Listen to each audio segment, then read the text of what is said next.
bagay na iilagan mo sa buhay mo para marating natin yung Diyos. Pero totoo, ito yung katotohanan, ayaw ng Diyos na ikaw o sino man sa akin makakuha sa Diyos.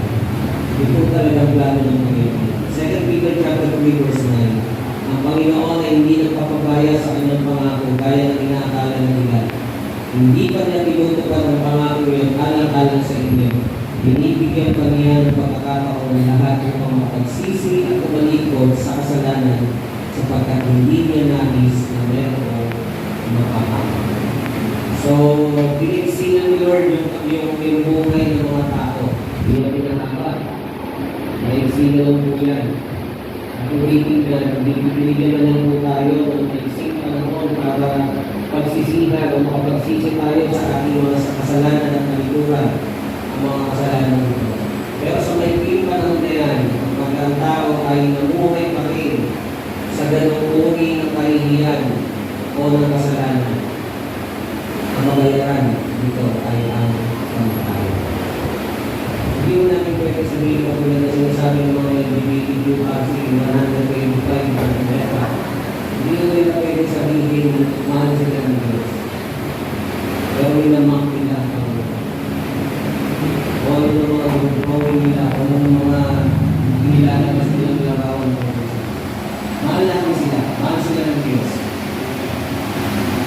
Pero yung kasalanan, hindi yung pagsante pagdating sa pag-ibig.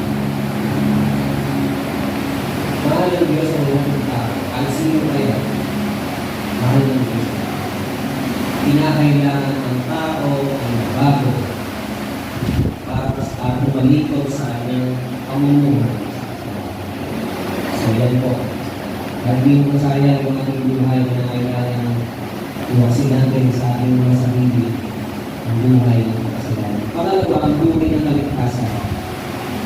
Ang muling pagkakawin na ito, ilinaw po ni Apostol Pablo ng buhay na nabuhay kay Jesus ay higit na mabuti kaysa sa buhay na nasayang sa labas ni Kristo. Napakalaki ng pagkakaiba ng nakit Kristo sa wala kay Kristo.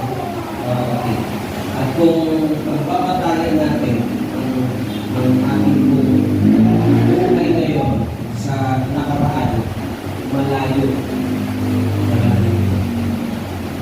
Kung ikaw ay nabuhay sa isang magulong buhay, sa isang magulong pamilya, at pagkatapos nito, nakilala mo ang Panginoon Jesus, pero kung ikaw ay nakakilala sa Panginoon, natumba.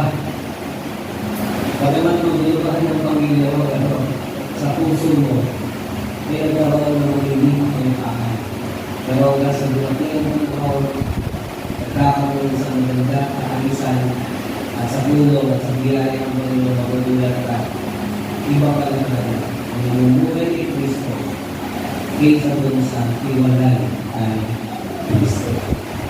Kalaya na kayo mula sa kasalanan at naging alipin na ng Diyos ang natamo ninyo isang buhay na banal at ibinubungan nito'y bunga o buhay na walang hanggan. Mga kapatid, sabi ng mga talata ito, nagsasabi ng katotohanan na ang buhay na nabubuhay sa pamamagitan ng kapangyarihan ng Diyos ay nagbubunga para sa kaluluwalhati ng Diyos. Kung paano ang ating buhay noon ay nasasayang ngayon kay Jesus, sila ay produktibo na. Ibig sabihin, nagiging progressive at nagiging siya. Lumalagay na sila.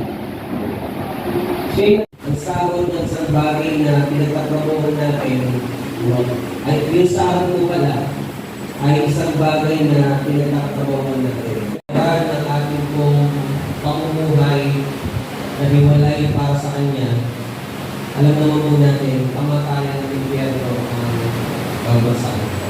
Pero natutuwa ko na masabi ko sa inyo yung pagkakataon na